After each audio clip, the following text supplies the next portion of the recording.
ado, let's kickstart this event. Just to give you a little bit of a background in terms of who we are and what we've done so far. So we are an immigration law firm. We specialize with immigration law for different countries. We've been in business since 2009, and we've had more than 7,500 consultations, represented almost 3,000 clients successfully in this time period that we've been in practice. We've been really fortunate in that we've had a clientele from all around the world, and we've successfully worked with them. And it's always a fascinating feeling when you have such a diverse mix of people. A statistic that we are incredibly proud of is our success rate on the business investor visa applications. And we've been able to do justice to the services that we've offered to our clientele.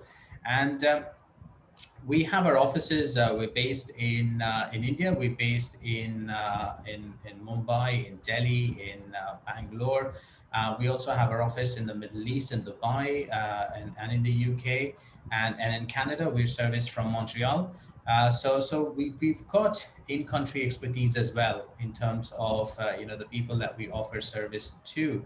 And we've got a fair number of corporate clients, large and kind of small businesses as well that we work with, as well as high net worth individuals.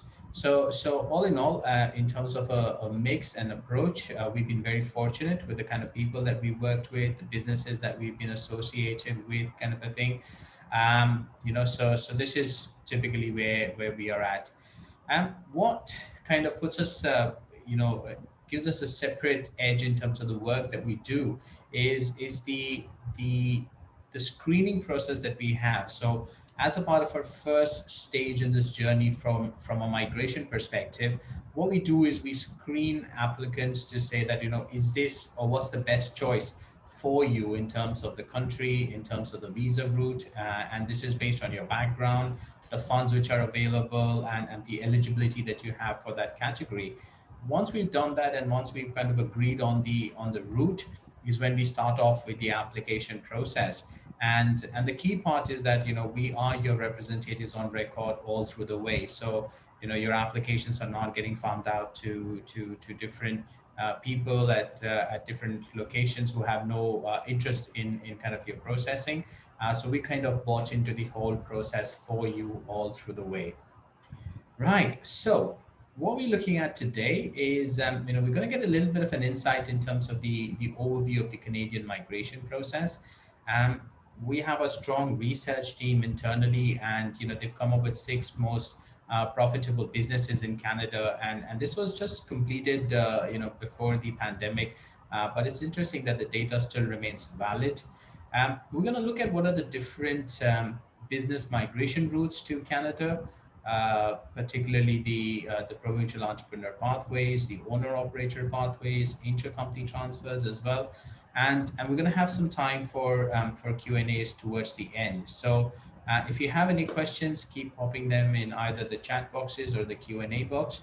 I have my associates monitoring the chats and the Q&As, and we will be looking at picking it up. If your questions are not answered during this session, don't worry about it. We will be interacting with each one of you individually, during the course of the week, and we will kind of resolve any queries that you might have at that stage as well. So that's what it is. So moving on. When we look at Canada, it's obviously one of the most positive places, especially when it comes from an immigration perspective. Its immigration policies are incredibly friendly, and it's only one of the other countries that offers a positive migration target to say that we want these many people. Most of the countries have it the other way around, where they will say this is only so many people that we will allow and not more, kind of a thing. And Canada is definitely in the other direction right now, which is fantastic if you're looking at considering migration to Canada. Now, an interesting fact here is India is the third largest source country for Canada, and number one and number two, obviously China. And UK is a bit of a surprise for most people to say that, why would they look at relocating to Canada? but it just goes on to show such a brilliant place it is in terms of potential. The second easiest country in the world to start business in, and Canadians obviously have the reputation for being one of the nicest people in the world. Um, the good part about the Canadian PR process is that you could be eligible for citizenship in 3 years' time. It gives you access to healthcare, education for the children. Even from a financial perspective, it has one of the friendliest tax rates from an individual perspective, as well as from a small business perspective. So typically, if you're looking at starting a business in Canada, obviously you've got something to look forward to in terms of the tax implications in there. Now, what are the kind of businesses that people are generally looking at when they migrate to Canada, or when they're considering setting up in Canada? Our research has actually broken this down by provinces. So if we look at some of the key provinces, we get some insights as to what really is flying in those territories. So British Columbia is an emerging destination. Obviously, there's got good potential for tourism. Construction does really well. Wholesale retail businesses like coffee shop, pizza parlors, even convenience stores, are good. Finance professionals have a good route in terms of settlement out there, and obviously when we look at the natural products as well, so mining, fisheries, oil and gas do really well in British Columbia. Provinces like Manitoba and Yukon, they are the new hubs which are being developed, and particularly with focus on communication, IT. Tourism is a common thread all across, and tourism related businesses like bed and breakfast could do well in any of these provinces. But if you're into more specialist kind of businesses, then these are some of the areas you could look at. The good part about the Canadian business migration is that it allows you the ability to either start a new business, invest in an existing business, or expand your current business to Canada. So, if you are in any of these domains and you see a huge potential, then there is a route for you. If you're not in these business domains but would like to explore it, then Canada gives you the opportunity. So it doesn't tie you down to say that it's only the same business that you're doing is what you will have to do in Canada. So if you can show that you have transferable skill sets, then Canada will give you an opportunity to put them to practice, and which is fantastic because when we look at kind of the most profitable businesses in Canada, real estate is leading the list, and it's not a surprise. And I see a lot of you are interested in real estate, whether it's buying for yourself or whether it's to get into a business. And and it's not a surprise because with a 47% margin when it comes to buying, renting businesses, I think it's a good industry to be in. Given the sheer land size of the country, transportation and storage does really well as a business. Waste management, recycling, according to the statistics released by the Canada Business Register last year, 86% of the businesses which were into waste and recycling reported a profit. So, really, really a key market. E-commerce, we've all seen that grow by leaps and bounds, over the last few months, and that's just setting the template for the way forward as well, and it will continue to grow. What surprises most people is also the demand for professional financial services, which is a good market to be in. So if you're into financial planning, if you're into accounting, actuarial services, then you could opt for that as well. And obviously, fitness and recreation is a big thing in Canada, given the amount of outdoor spaces and the lifestyle which people have and the time which they have to invest in something like this. So, any businesses in the area of fitness and recreation, will do well in any of the provinces, depending on the weather, depending on the locations, and what you have to offer. And Canadians are really big on innovation as well. So if you have a new product or if you have a new delivery mechanism, it's definitely going to be the place to be in that sense. Now, here's an interesting take in terms of the business migration options that you see from a Canadian perspective. So you have the Express Entry program. Now, this is generally for professionals, individuals in a certain age group who have some work experience and who have excellent English speaking skills or proficiency in the English language. They can apply under the Express Entry route, and this is fantastic because you could make an application, you could enter into the country without a job offer, and you can go there and look for work, which is fantastic because it opens up the whole field for you. However, what we have been seeing is that the threshold is getting progressively difficult to get into, and there is an increasing competition for jobs because there are only two or three key centers. So everybody's either based in Toronto, or they're looking at Vancouver in terms of the work opportunities, and it creates a lot of competition for jobs in those domains. Um, you could also consider the provincial pathway for the entrepreneurs and investors, and we're going to shed some more light into this as we go ahead. Um, Another business migration option is that of an owner operator, and we will look at that in a bit more detail, which is actually a great route because what it does is it allows those people who are at a certain threshold where they don't meet the requirements of the express entry, but at the same time they don't want to invest a lot of money under the provincial program.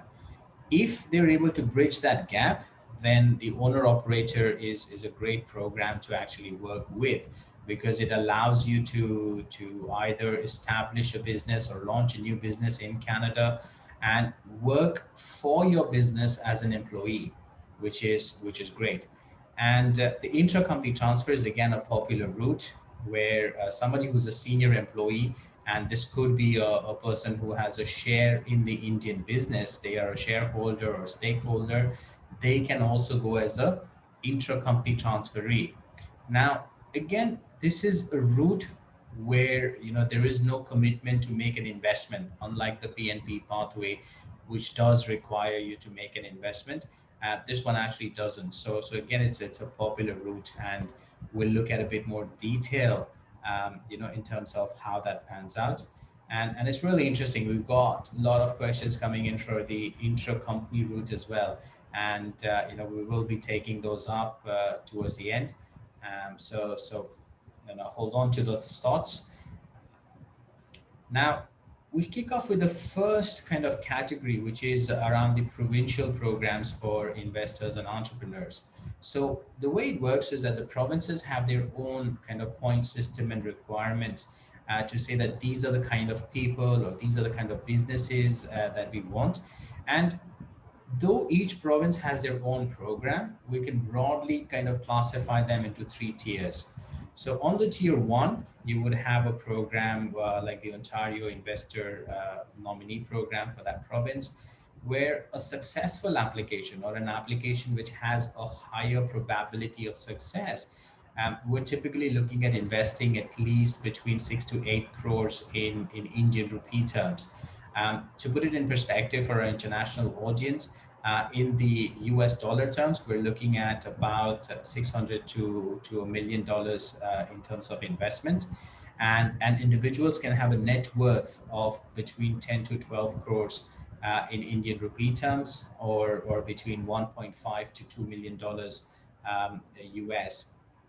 Now, this is not the minimum threshold. The minimum thresholds are at 200,000 Canadian dollars or 250,000 Canadian dollars. But the key is a minimum threshold will only get you into the pool. It's not going to get you picked to get an application. So, from our perspective, when we counsel individuals, when we work with them, we look at saying, look, realistically, how much is the highest amount you can invest? And what is your total net worth? Because that will have an implication into what province are you picking to make this application. On the second tier, you have British Columbia with cities like Vancouver. Here, the ticket size for investment is between 3 to 5 crores, or between 500,000 to $700,000, and a net worth is between 4 to 6 crores or up to $1 million. Now, this allows you to make a relatively successful application, has given you enough points to say that yes, with this kind of an investment, I can generate sufficient jobs, I can make a difference to the province, and make myself valuable, so that my application has the highest probability of success. At the third tier, we look at provinces like Yukon, Manitoba, where the investment ticket size is at about 1 to 2 crores, or about 150 to $250,000 US, and a net worth of about 3 to 4 crores, which is again between 300 to $500,000. Now, the benefit of kind of applying to a province like Yukon and Manitoba is that we see a lot of interest from senior executives who have worked in a CEO position, or who have worked in a director level position, and they don't want to invest in an exorbitant amount into Canada, but they have enough technical skills, and they have reasonable investment amounts to kind of make a start with this. Now, the benefit of working on a third tier province like Yukon or Manitoba is that your stay requirement is for about 2 years. But after that, once you get your PR and once that route is sorted for you, you could then look at moving and living in any other province. So in that sense,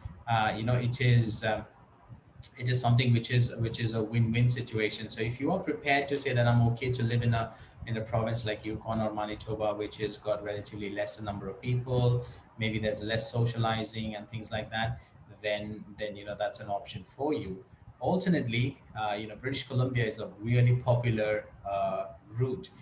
In fact, we've done more BCPNP applications this year than in any of the previous years, because British Columbia offers a good midway between not being as busy as Toronto and not being as quiet as Yukon and Manitoba.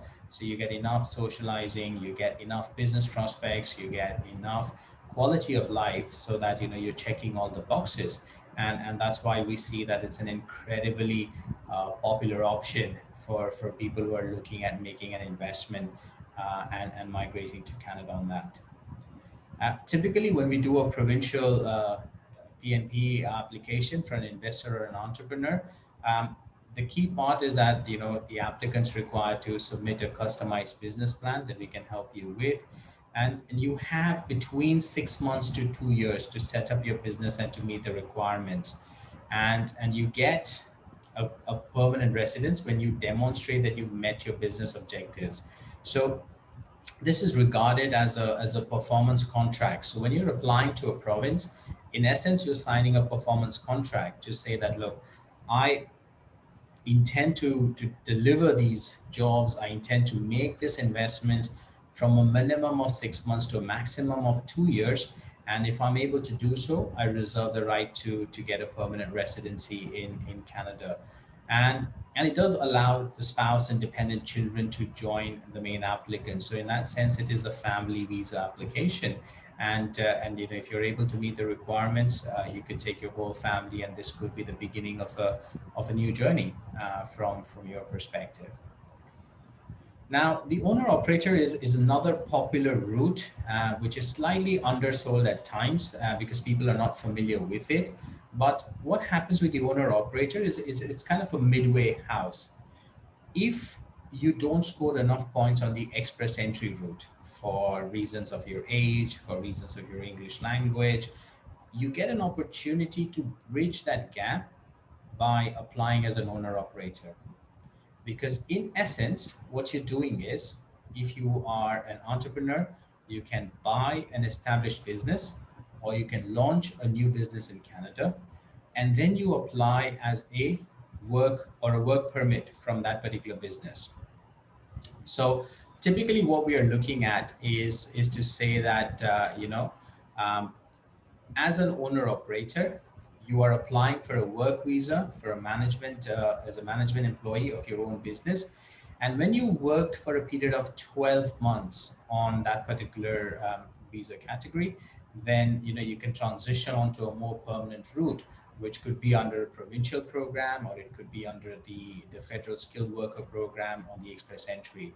So again, just to kind of make a point as an aside, we will be making in details of this presentation available to you. You will have the whole deck sent across, and you'll also have access to the recording on there.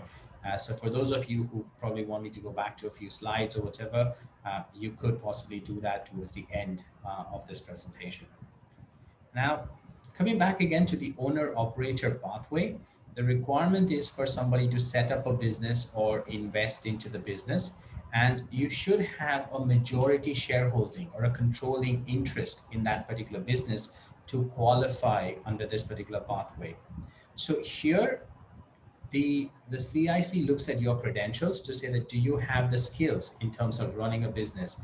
Now, this could be either your previous experience in managing a business, it could be that you worked in a senior management position in a corporate profile. So you need to be able to demonstrate that you have the skill set in order to be able to make a successful application as an owner operator.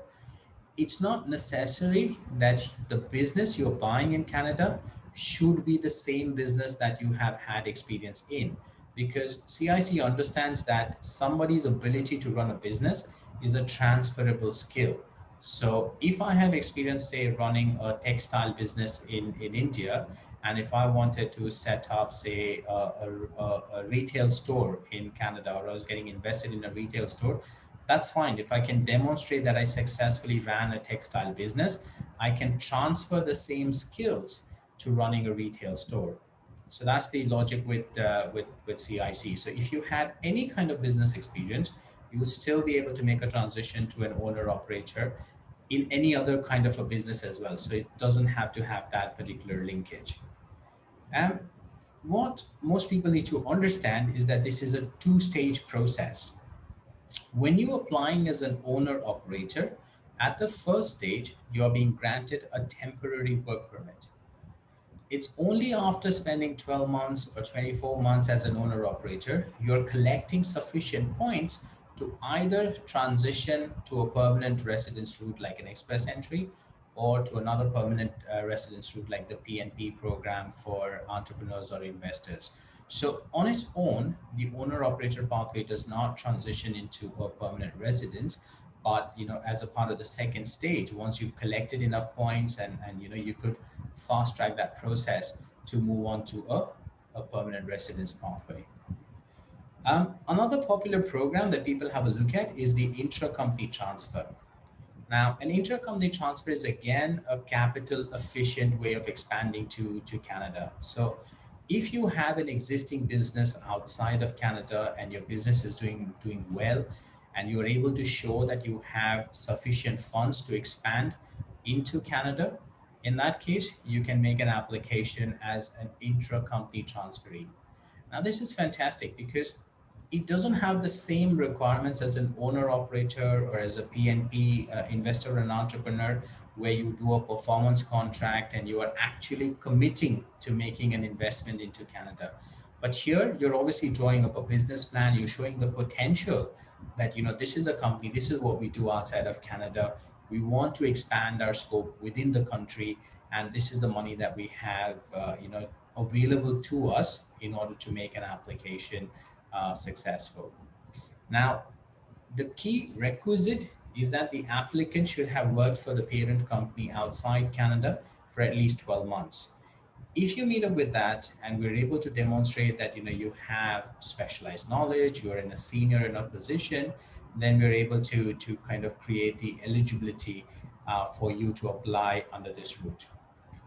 Once you've been on the intra-company transfer again for a 12-month period, you get sufficient points for your Canadian work experience, post which you could then transition again to the express entry as a federal skilled worker, or you could go down to the provincial pathway as an investor or as an entrepreneur. So really, when we look at it from a business migration perspective, Canada offers you a complete spectrum.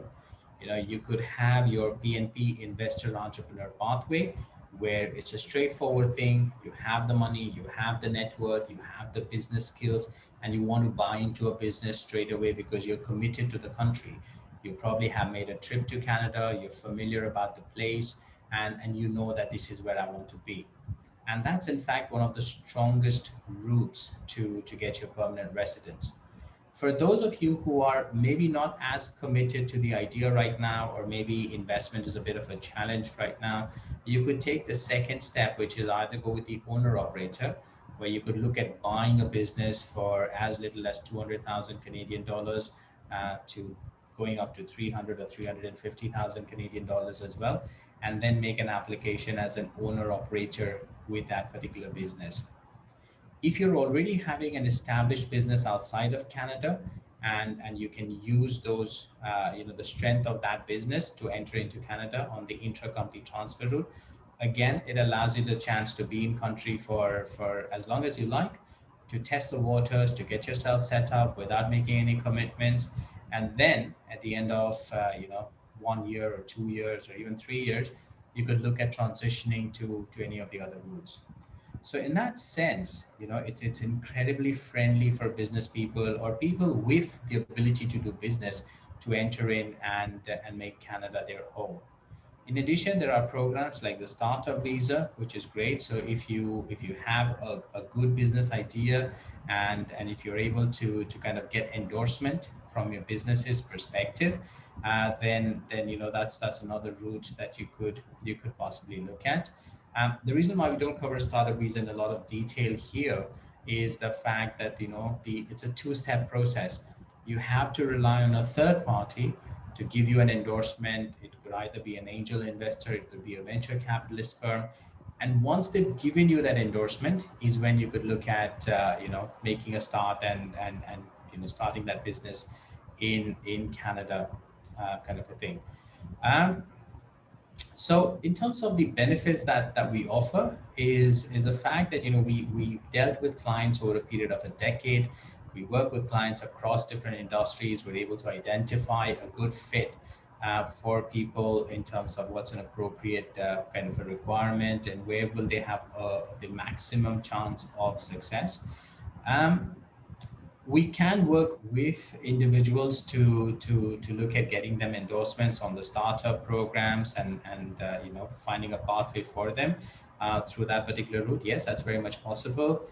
You can share your business concept, you can share your business idea or a brief business plan if you have one, or just what you intend to do in Canada, and we can take it from there, and we can build in that discussion.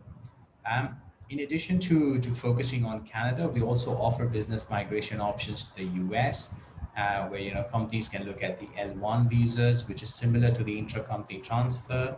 EB5s, if you've got a little bit of cash lying around and you want to make an investment in the US.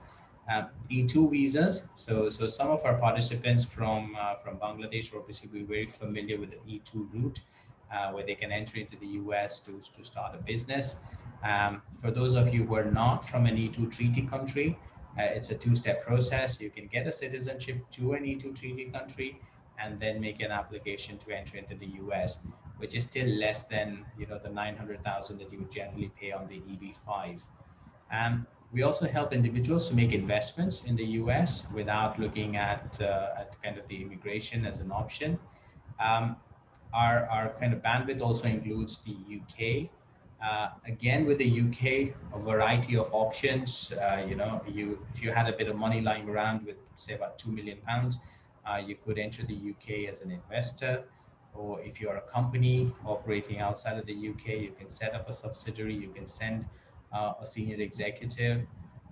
The sole representative visa is a popular category for the UK. Again, no minimum investment required, no job creation guarantees, and companies can expand to the UK. So, um, from our perspective, we have a variety of options for individuals who are seeking options, outside of their home countries, whether it's for permanent residence, or whether it is from a citizenship perspective. So, in essence, we are one-stop shop when it comes to global mobility, and depending on your interests, depending on your aptitude, depending on your budgets, and the time that you have, we can tailor make a solution for you in some of the most popular places from around the world. So that's kind of the scope of what we offer, and what was the schedule. I've got time to take in a few questions on here. I've got one here which says, by which time are you required to make an investment in Canada under the provincial programs? Well, as we said, under the provincial program, you get a minimum of 6 months and a maximum of 2 years within which you're required to bring in the money. You're required to show that you created the relevant jobs. Is it necessary to visit Canada for the provincial program?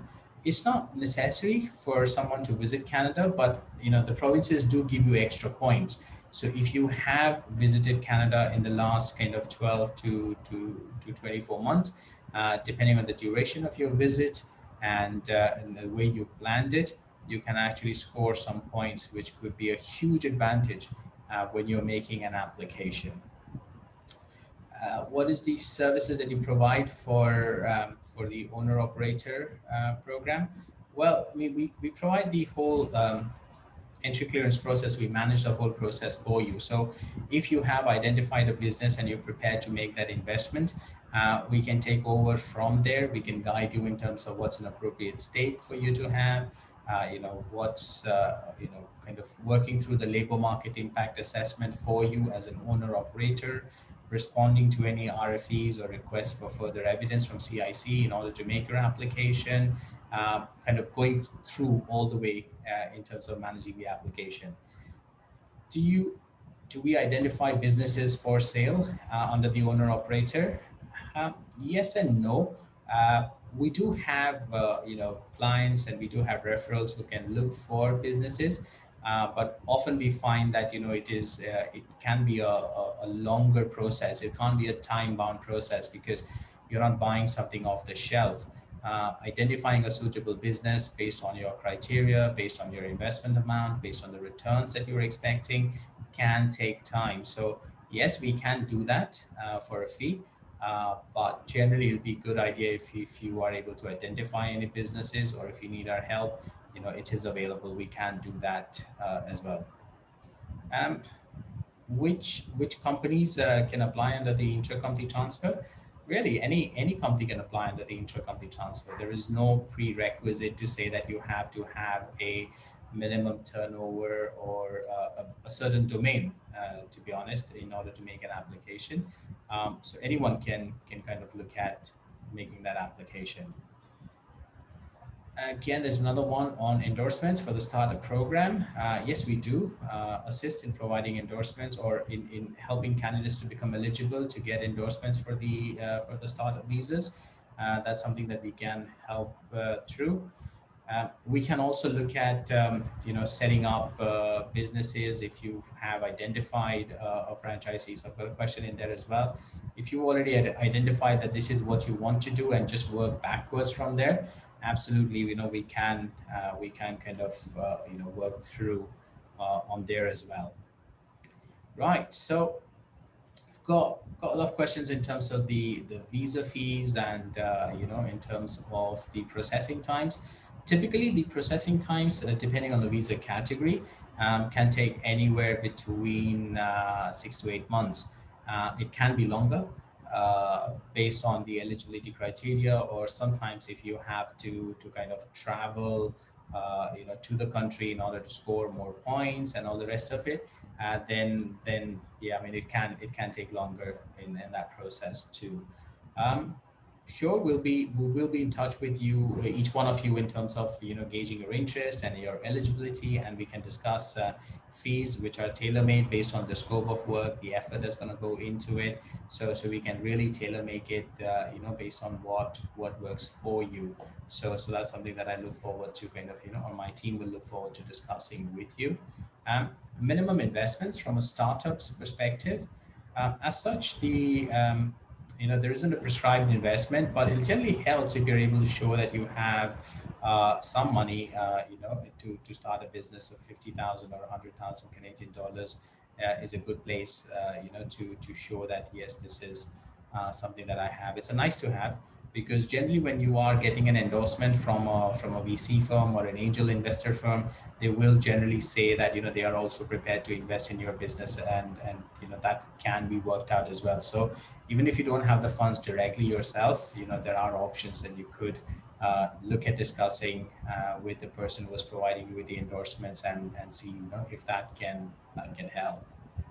Right. So I think that's about all what we have time for this evening. I just have a lot of questions remaining to be answered, but we will be taking it up with each one of you individually during the course of this week. Um, in terms of reaching out to us. As I said, we will be sending across this presentation to you. But if you have any questions, you see the email address on your screen. You also see a telephone number that you could reach us on. Um, we have our offices at these different locations. If you happen to be in that city, or if you're commuting to that city, you can let us know. At the moment, most of our teams are working from home in terms of coping with the current advisories on COVID. But we can look at setting up specific appointments, and looking at meeting up with you. And there's always Zoom, which is available to connect with. So I will look forward to interacting with each one of you during the course of this week. My team members will be speaking to you, and I look forward to working with you on your global mobility applications. Thank you very much for logging in this evening. It's really fantastic to see so many people coming in on a weekday evening, and I can appreciate the different time zones that you're all in. Thank you very much. It has been a privilege, and stay home, stay safe, and hopefully we'll connect soon.